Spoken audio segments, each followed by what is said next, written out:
Media.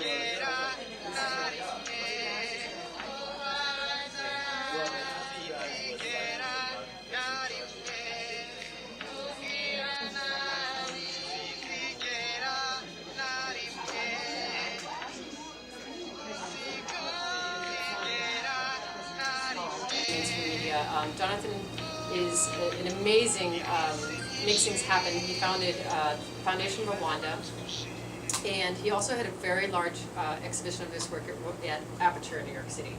And we're delighted that he was able to share a selection of it and bring it up to Beacon. I think it will be really important here for people because it's a very unusual subject to find in a small town. I'll start by thank you everybody for coming. This is a great honor to have the exhibition here. Thank you, Stephanie, and thank you, Sabine, for really bringing the work up here to Beacon and to Fovea and to bring the conversation to a community which I know cares about subjects like this. And this is a big part of my mission as a photographer, is to be able to spread the word and bring really the words of these women to the public and try to create awareness about the consequences of sexual violence and genocide. But I'll tell you a little bit, take you a little bit, give you some background about how this whole project came about and the genesis, evolution of it. In early 2006, I did an assignment for Newsweek magazine in East Africa, several countries in East Africa, on the occasion of the 25th anniversary of the HIV/AIDS, since the first case of HIV/AIDS was identified in Africa. And one of the stops we made, I was traveling with the health editor of Newsweek at the time, Jeff Cowley, was in Rwanda. He was very interested in interviewing a woman that was raped during the Rwandan genocide.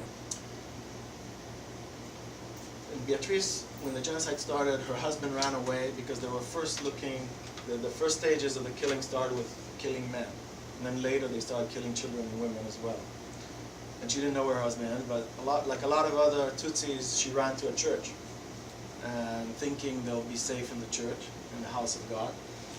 Unfortunately, a lot of Tutsis that were gathering in the compound of the churches, sometimes up to 20,000 people in an area of the church, were basically slaughtered on premises in the church.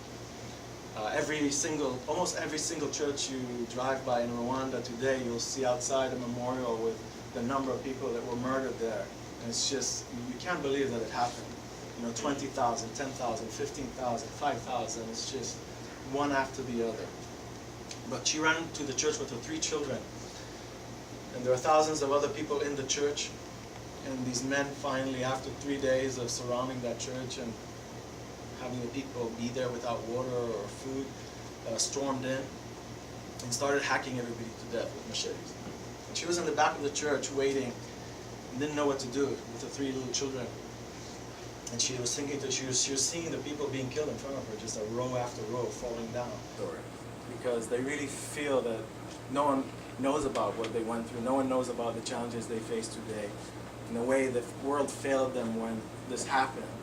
And today, they're living with multiple levels of trauma and consequences relating to those rapes and to the genocide.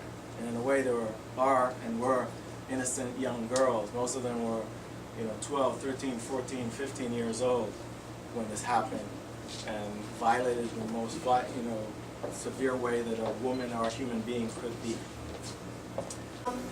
I'm a rape survivor, and I'm probably not the only one in the room, but I just really would commend your work very much. And because it happened to me in a very socially liberal first world country of New Zealand, which I had incredible support, and yet still the stigma is amazing, and it's so sort of deeply ingrained. So for these women, I mean, I can only imagine the horror, and there are so many other issues associated with it, poverty and their families being killed and HIV/AIDS.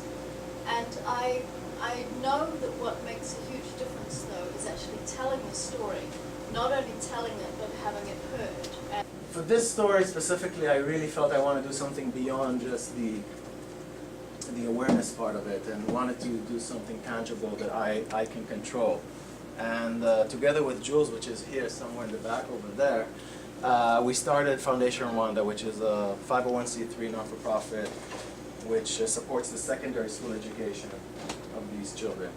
And the idea for it really came from the mothers. It's terrible. It's terrible. Imagine, I mean, you have that adoptive father, so to speak, and he tells you all the time that you're bad goods. So We're apparently the only people who really share is our race will be, but like just by coincidence. continue. Feels like